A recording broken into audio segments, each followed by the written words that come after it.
ರಾಜ್ಯೋತ್ಸವದ ದಿನ ಈ ಎಂಇಎಸ್ ಪುಂಡರು ಕರಾಳ ದಿನಾಚರಣೆಯನ್ನಾಗಿ ಆಚರಣೆ ಮಾಡಿದ್ರು. ಯಾವುದೇ ರೀತಿಯ ಮೆರವಣಿಗೆಗಾಗಿರ್ಬೋದು, ಜೊತೆಗೆ ಯಾವುದಕ್ಕೂ ಕೂಡ ಪರ್ಮಿಷನ್ ಇಲ್ಲದೇನೆ, ಅನುಮತಿ ಇಲ್ಲದೇನೆ ಅವರು ಕೂಡ ಒಂದಷ್ಟು ಪ್ರತಿಭಟನೆಯನ್ನ ಕೂಡ ನಡೆಸಿದ್ರು. ಈಗ ಅಂಥ ಎಂಇಎಸ್ ಪುಂಡರಿಗೆ ಬೆಳಗಾವಿ ಪೊಲೀಸರು ಬಿಗ್ ಶಾಕ್ ಕೊಟ್ಟಿದ್ದಾರೆ. ಕನ್ನಡ ರಾಜ್ಯೋತ್ಸವ ದಿನದಂದು ಕರಾಳ ದಿನಾಚರಣೆ ಮಾಡಿದಂತೆ ಎಂಇಎಸ್ ಪುಂಡರಿಗೆ ಬಿಗ್ ಶಾಕ್. 150ಕ್ಕೂ ಹೆಚ್ಚು ಎಂಇಎಸ್ ಪುಂಡರ ವಿರುದ್ಧ ಎಫ್ಐಆರ್ ದಾಖಲಾಗಿದೆ. ಬೆಳಗಾವಿ ಮಾರ್ಕೆಟ್ ಠಾಣೆಯಲ್ಲಿ ಪ್ರಕರಣ ಈಗ ದಾಖಲಾಗಿರೋದು. 150ಕ್ಕೂ ಹೆಚ್ಚು ಪುಂಡರ ವಿರುದ್ಧ ಪ್ರಕರಣ ದಾಖಲಾಗಿದೆ. ಪ್ರತಿಭಟನೆಗೆ ಯಾವುದೇ ರೀತಿಯ ಅವಕಾಶ ಇರಲಿಲ್ಲ, ಆದರೂ ಕೂಡ ಪ್ರತಿಭಟನೆಯನ್ನ ನಡೆಸೋದಕ್ಕೆ ಮುಂದಾಗಿದ್ರು. ಕರಾಳ ದಿನಾಚರಣೆಯನ್ನ ಆಚರಣೆ ಮಾಡೋದಕ್ಕೂ ಕೂಡ ಮುಂದಾಗಿದ್ರು. ಅವರಿಗೀಗ ಬಿಗ್ ಶಾಕ್. ಒಂದು ಕಡೆ ನಾಡದ್ರೋಹಿಗಳ ವಿರುದ್ಧ ಕ್ರಮಕ್ಕೆ ಈಗ ಪೊಲೀಸರು ಮುಂದಾಗಿದ್ದಾರೆ. 150ಕ್ಕೂ ಹೆಚ್ಚು ಎಂಇಎಸ್ ಪುಂಡರ ವಿರುದ್ಧ ಈಗ ಎಫ್ಐಆರ್ ದಾಖಲಾಗಿದೆ.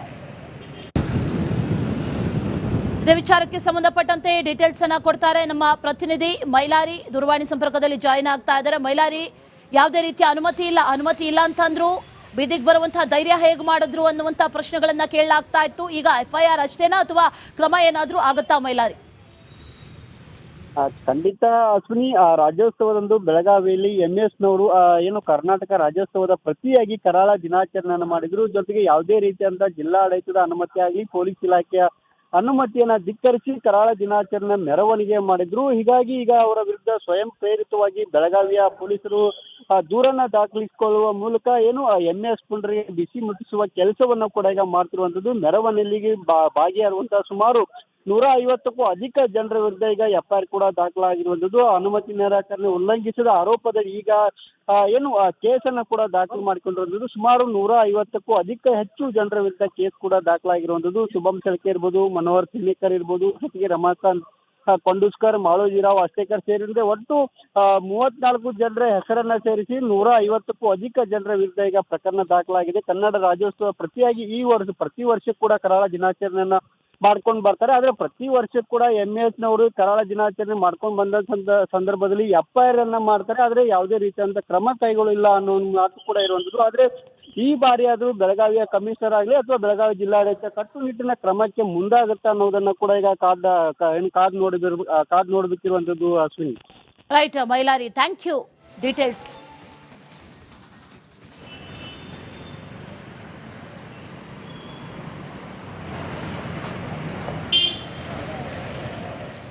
ಕನ್ನಡ ರಾಜ್ಯೋತ್ಸವದ ದಿನ ಈ ಎಂಇಎಸ್ ಪುಂಡರು ಕರಾಳ ದಿನಾಚರಣೆಯನ್ನಾಗಿ ಆಚರಣೆ ಮಾಡಿದ್ರು. ಯಾವುದೇ ರೀತಿಯ ಮೆರವಣಿಗೆಗಾಗಿರ್ಬೋದು, ಜೊತೆಗೆ ಯಾವುದಕ್ಕೂ ಕೂಡ ಪರ್ಮಿಷನ್ ಇಲ್ಲದೇನೆ, ಅನುಮತಿ ಇಲ್ಲದೇನೆ ಅವರು ಕೂಡ ಒಂದಷ್ಟು ಪ್ರತಿಭಟನೆಯನ್ನ ಕೂಡ ನಡೆಸಿದ್ರು. ಈಗ ಅಂಥ ಎಂಇಎಸ್ ಪುಂಡರಿಗೆ ಬೆಳಗಾವಿ ಪೊಲೀಸರು ಬಿಗ್ ಶಾಕ್ ಕೊಟ್ಟಿದ್ದಾರೆ. ಕನ್ನಡ ರಾಜ್ಯೋತ್ಸವ ದಿನದಂದು ಕರಾಳ ದಿನಾಚರಣೆ ಮಾಡಿದಂತೆ ಎಂಇಎಸ್ ಪುಂಡರಿಗೆ ಬಿಗ್ ಶಾಕ್. 150ಕ್ಕೂ ಹೆಚ್ಚು ಎಂಇಎಸ್ ಪುಂಡರ ವಿರುದ್ಧ ಎಫ್ಐಆರ್ ದಾಖಲಾಗಿದೆ. ಬೆಳಗಾವಿ ಮಾರ್ಕೆಟ್ ಠಾಣೆಯಲ್ಲಿ ಪ್ರಕರಣ ಈಗ ದಾಖಲಾಗಿರೋದು. 150ಕ್ಕೂ ಹೆಚ್ಚು ಪುಂಡರ ವಿರುದ್ಧ ಪ್ರಕರಣ ದಾಖಲಾಗಿದೆ. ಪ್ರತಿಭಟನೆಗೆ ಯಾವುದೇ ರೀತಿಯ ಅವಕಾಶ ಇರಲಿಲ್ಲ, ಆದರೂ ಕೂಡ ಪ್ರತಿಭಟನೆಯನ್ನ ನಡೆಸೋದಕ್ಕೆ ಮುಂದಾಗಿದ್ರು. ಕರಾಳ ದಿನಾಚರಣೆಯನ್ನ ಆಚರಣೆ ಮಾಡೋದಕ್ಕೂ ಕೂಡ ಮುಂದಾಗಿದ್ರು. ಅವರಿಗೀಗ ಬಿಗ್ ಶಾಕ್. ಒಂದು ಕಡೆ ನಾಡದ್ರೋಹಿಗಳ ವಿರುದ್ಧ ಕ್ರಮಕ್ಕೆ ಈಗ ಪೊಲೀಸರು ಮುಂದಾಗಿದ್ದಾರೆ. 150ಕ್ಕೂ ಹೆಚ್ಚು ಎಂಇಎಸ್ ಪುಂಡರ ವಿರುದ್ಧ ಈಗ ಎಫ್ಐಆರ್ ದಾಖಲಾಗಿದೆ. ಇದೇ ವಿಚಾರಕ್ಕೆ ಸಂಬಂಧಪಟ್ಟಂತೆ ಡೀಟೇಲ್ಸ್ ಅನ್ನ ಕೊಡ್ತಾರೆ ನಮ್ಮ ಪ್ರತಿನಿಧಿ ಮೈಲಾರಿ. ದೂರವಾಣಿ ಸಂಪರ್ಕದಲ್ಲಿ ಜಾಯಿನ್ ಆಗ್ತಾ ಇದ್ದಾರೆ. ಮೈಲಾರಿ, ಯಾವುದೇ ರೀತಿಯ ಅನುಮತಿ ಇಲ್ಲ ಅಂತಂದ್ರು, ಬೀದಿಗೆ ಬರುವಂತಹ ಧೈರ್ಯ ಹೇಗೆ ಮಾಡಿದ್ರು ಅನ್ನುವಂತ ಪ್ರಶ್ನೆಗಳನ್ನ ಕೇಳಲಾಗ್ತಾ ಇತ್ತು. ಈಗ ಎಫ್ಐಆರ್ ಅಷ್ಟೇನಾ ಅಥವಾ ಕ್ರಮ ಏನಾದ್ರೂ ಆಗುತ್ತಾ ಮೈಲಾರಿ? ಖಂಡಿತ ಅಶ್ವಿನಿ, ರಾಜ್ಯೋತ್ಸವದಂದು ಬೆಳಗಾವಿಯಲ್ಲಿ ಎಂಎಸ್ನವರು ಏನು ಕರ್ನಾಟಕ ರಾಜ್ಯೋತ್ಸವದ ಪ್ರತಿಯಾಗಿ ಕರಾಳ ದಿನಾಚರಣೆಯನ್ನು ಮಾಡಿದ್ರು. ಜೊತೆಗೆ ಯಾವುದೇ ರೀತಿಯಾದಂತಹ ಜಿಲ್ಲಾಡಳಿತದ ಅನುಮತಿ ಆಗಲಿ, ಪೊಲೀಸ್ ಇಲಾಖೆಯ ಅನುಮತಿಯನ್ನ ಧಿಕ್ಕರಿಸಿ ಕರಾಳ ದಿನಾಚರಣೆ ಮೆರವಣಿಗೆ ಮಾಡಿದ್ರು. ಹೀಗಾಗಿ ಈಗ ಅವರ ವಿರುದ್ಧ ಸ್ವಯಂ ಪ್ರೇರಿತವಾಗಿ ಬೆಳಗಾವಿಯ ಪೊಲೀಸರು ದೂರನ್ನ ದಾಖಲಿಸಿಕೊಳ್ಳುವ ಮೂಲಕ ಏನು ಎಂಎಸ್ ಪುಂಡರಿಗೆ ಬಿಸಿ ಮುಟ್ಟಿಸುವ ಕೆಲಸವನ್ನು ಕೂಡ ಈಗ ಮಾಡ್ತಿರುವಂತದ್ದು. ಮೆರವಣಿಗೆಗೆ ಭಾಗಿಯಾಗುವಂತಹ ಸುಮಾರು 150ಕ್ಕೂ ಅಧಿಕ ಜನರ ವಿರುದ್ಧ ಈಗ ಎಫ್ಐಆರ್ ಕೂಡ ದಾಖಲಾಗಿರುವಂತದ್ದು. ಅನುಮತಿ ನಿರಾಕರಣೆ ಉಲ್ಲಂಘಿಸಿದ ಆರೋಪದಲ್ಲಿ ಈಗ ಏನು ಕೇಸನ್ನ ಕೂಡ ದಾಖಲು ಮಾಡಿಕೊಂಡಿರುವಂತದ್ದು. ಸುಮಾರು 150ಕ್ಕೂ ಹೆಚ್ಚು ಜನರ ವಿರುದ್ಧ ಕೇಸ್ ಕೂಡ ದಾಖಲಾಗಿರುವಂತದ್ದು. ಶುಭಂ ಸೆಳ್ಕೆ ಇರ್ಬೋದು, ಮನೋಹರ್ ಸಿನ್ನಿಕರ್ ಇರ್ಬೋದು, ಜೊತೆಗೆ ರಮಾಕಾಂತ್ ಕೊಂಡುಸ್ಕರ್, ಮಾಳೋಜಿರಾವ್, ಅಷ್ಟೇಕರ್ ಸೇರಿದಂತೆ ಒಟ್ಟು 34 ಜನರ ಹೆಸರನ್ನ ಸೇರಿಸಿ 150ಕ್ಕೂ ಅಧಿಕ ಜನರ ವಿರುದ್ಧ ಈಗ ಪ್ರಕರಣ ದಾಖಲಾಗಿದೆ. ಕನ್ನಡ ರಾಜ್ಯೋತ್ಸವ ಪ್ರತಿಯಾಗಿ ಪ್ರತಿ ವರ್ಷ ಕೂಡ ಕರಾಳ ದಿನಾಚರಣೆಯನ್ನ ಮಾಡ್ಕೊಂಡು ಬರ್ತಾರೆ. ಆದ್ರೆ ಪ್ರತಿ ವರ್ಷ ಕೂಡ MES ನವರು ಕರಾಳ ದಿನಾಚರಣೆ ಮಾಡ್ಕೊಂಡು ಬಂದ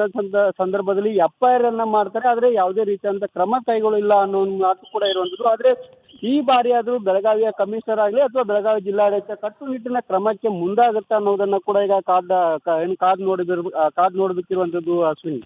right Mailari, thank you details.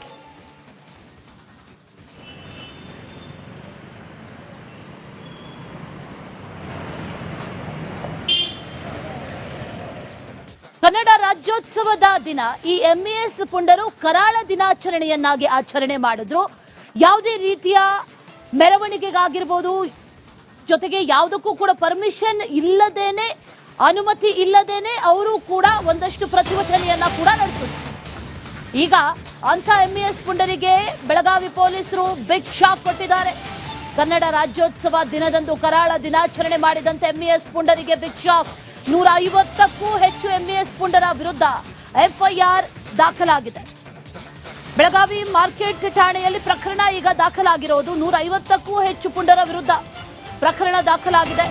ಪ್ರತಿಭಟನೆಗೆ ಯಾವುದೇ ರೀತಿಯ ಅವಕಾಶ ಇರಲಿಲ್ಲ, ಆದ್ರೂ ಕೂಡ ಪ್ರತಿಭಟನೆಯನ್ನ ನಡೆಸೋದಕ್ಕೆ ಮುಂದಾಗಿದ್ರು. ಕರಾಳ ದಿನಾಚರಣೆಯನ್ನ ಆಚರಣೆ ಮಾಡೋದಕ್ಕೂ ಕೂಡ ಮುಂದಾಗಿದ್ರು. ಅವರಿಗೀಗ ಬಿಗ್ ಶಾಕ್. ಒಂದು ಕಡೆ ನಾಡದ್ರೋಹಿಗಳ ವಿರುದ್ಧ ಕ್ರಮಕ್ಕೆ ಈಗ ಪೊಲೀಸರು ಮುಂದಾಗಿದ್ದಾರೆ.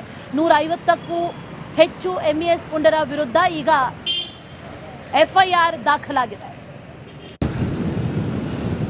ಇದೇ ವಿಚಾರಕ್ಕೆ ಸಂಬಂಧಪಟ್ಟಂತೆ ಡೀಟೇಲ್ಸ್ ಅನ್ನ ಕೊಡ್ತಾರೆ ನಮ್ಮ ಪ್ರತಿನಿಧಿ ಮೈಲಾರಿ. ದೂರವಾಣಿ ಸಂಪರ್ಕದಲ್ಲಿ ಜಾಯಿನ್ ಆಗ್ತಾ ಇದ್ದಾರೆ. ಮೈಲಾರಿ, ಯಾವುದೇ ರೀತಿಯ ಅನುಮತಿ ಇಲ್ಲ ಅಂತಂದ್ರು, ಬೀದಿಗೆ ಬರುವಂತಹ ಧೈರ್ಯ ಹೇಗೆ ಮಾಡಿದ್ರು ಅನ್ನುವಂತಹ ಪ್ರಶ್ನೆಗಳನ್ನ ಕೇಳಲಾಗ್ತಾ ಇತ್ತು. ಈಗ FIR ಅಷ್ಟೇನಾ ಅಥವಾ ಕ್ರಮ ಏನಾದ್ರೂ ಆಗುತ್ತಾ ಮೈಲಾರಿ?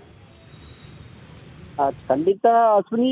ರಾಜ್ಯೋತ್ಸವದಂದು ಬೆಳಗಾವಿಯಲ್ಲಿ MES ನವರು ಕರ್ನಾಟಕ ರಾಜ್ಯೋತ್ಸವದ ಪ್ರತಿಯಾಗಿ ಕರಾಳ ದಿನಾಚರಣೆಯನ್ನು ಮಾಡಿದ್ರು. ಜೊತೆಗೆ ಯಾವುದೇ ರೀತಿಯಾದಂತ ಜಿಲ್ಲಾಡಳಿತದ ಅನುಮತಿ ಆಗಲಿ, ಪೊಲೀಸ್ ಇಲಾಖೆಯ ಅನುಮತಿಯನ್ನ ಧಿಕ್ಕರಿಸಿ ಕರಾಳ ದಿನಾಚರಣೆ ಮೆರವಣಿಗೆ ಮಾಡಿದ್ರು. ಹೀಗಾಗಿ ಈಗ ಅವರ ವಿರುದ್ಧ ಸ್ವಯಂ ಪ್ರೇರಿತವಾಗಿ ಬೆಳಗಾವಿಯ ಪೊಲೀಸರು ದೂರನ್ನ ದಾಖಲಿಸಿಕೊಳ್ಳುವ ಮೂಲಕ MES ಪುಂಡರಿಗೆ ಬಿಸಿ ಮುಟ್ಟಿಸುವ ಕೆಲಸವನ್ನು ಕೂಡ ಈಗ ಮಾಡ್ತಿರುವಂತದ್ದು. ಮೆರವಣಿಗೆಗೆ ಭಾಗಿಯಾಗುವಂತಹ ಸುಮಾರು 150ಕ್ಕೂ ಅಧಿಕ ಜನರ ವಿರುದ್ಧ ಈಗ FIR ಕೂಡ ದಾಖಲಾಗಿರುವಂತದ್ದು. ಅನುಮತಿ ನಿರಾಕರಣೆ ಉಲ್ಲಂಘಿಸಿದ ಆರೋಪದಲ್ಲಿ ಈಗ ಕೇಸನ್ನ ಕೂಡ ದಾಖಲು ಮಾಡಿಕೊಂಡಿರುವಂತದ್ದು. ಸುಮಾರು 150ಕ್ಕೂ ಹೆಚ್ಚು ಜನರ ವಿರುದ್ಧ ಕೇಸ್ ಕೂಡ ದಾಖಲಾಗಿರುವಂತದ್ದು. ಶುಭಂ ಸೆಲ್ಕೆ ಇರ್ಬೋದು, ಮನೋಹರ್ ಸಿನ್ನಿಕರ್ ಇರ್ಬೋದು, ಜೊತೆಗೆ ರಮಾಕಾಂತ್ ಕೊಂಡುಸ್ಕರ್, ಮಾಳೋಜಿರಾವ್, ಅಷ್ಟೇಕರ್ ಸೇರಿದಂತೆ ಒಟ್ಟು 34 ಜನರ ಹೆಸರನ್ನ ಸೇರಿಸಿ 150ಕ್ಕೂ ಅಧಿಕ ಜನರ ವಿರುದ್ಧ ಈಗ ಪ್ರಕರಣ ದಾಖಲಾಗಿದೆ. ಕನ್ನಡ ರಾಜ್ಯೋತ್ಸವ ಪ್ರತಿಯಾಗಿ ಪ್ರತಿ ವರ್ಷ ಕೂಡ ಕರಾಳ ದಿನಾಚರಣೆಯನ್ನ ಮಾಡ್ಕೊಂಡು ಬರ್ತಾರೆ. ಆದ್ರೆ ಪ್ರತಿ ವರ್ಷ ಕೂಡ MES ನವರು ಕರಾಳ ದಿನಾಚರಣೆ ಮಾಡ್ಕೊಂಡು ಬಂದ ಸಂದರ್ಭದಲ್ಲಿ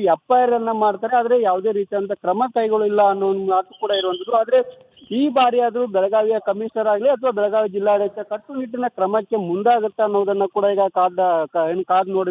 ಕಾದ್ ನೋಡಬೇಕಿರುವಂತದ್ದು. Ashwini. Right Mailari, thank you details.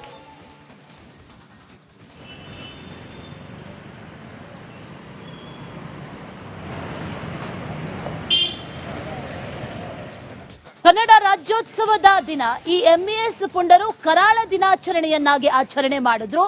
ಯಾವುದೇ ರೀತಿಯ ಮೆರವಣಿಗೆಗಾಗಿರ್ಬೋದು, ಜೊತೆಗೆ ಯಾವುದಕ್ಕೂ ಕೂಡ ಪರ್ಮಿಷನ್ ಇಲ್ಲದೇನೆ, ಅನುಮತಿ ಇಲ್ಲದೇನೆ ಅವರು ಕೂಡ ಒಂದಷ್ಟು ಪ್ರತಿಭಟನೆಯನ್ನ ಕೂಡ ನಡೆಸಿದ್ರು.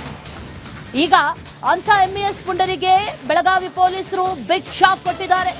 ಕನ್ನಡ ರಾಜ್ಯೋತ್ಸವ ದಿನದಂದು ಕರಾಳ ದಿನಾಚರಣೆ ಮಾಡಿದಂತೆ MES ಪುಂಡರಿಗೆ ಬಿಗ್ ಶಾಕ್.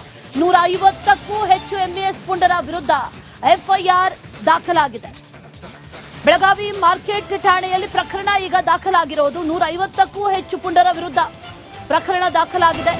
ಪ್ರತಿಭಟನೆಗೆ ಯಾವುದೇ ರೀತಿಯ ಅವಕಾಶ ಇರಲಿಲ್ಲ, ಆದ್ರೂ ಕೂಡ ಪ್ರತಿಭಟನೆಯನ್ನ ನಡೆಸೋದಕ್ಕೆ ಮುಂದಾಗಿದ್ರು. ಕರಾಳ ದಿನಾಚರಣೆಯನ್ನ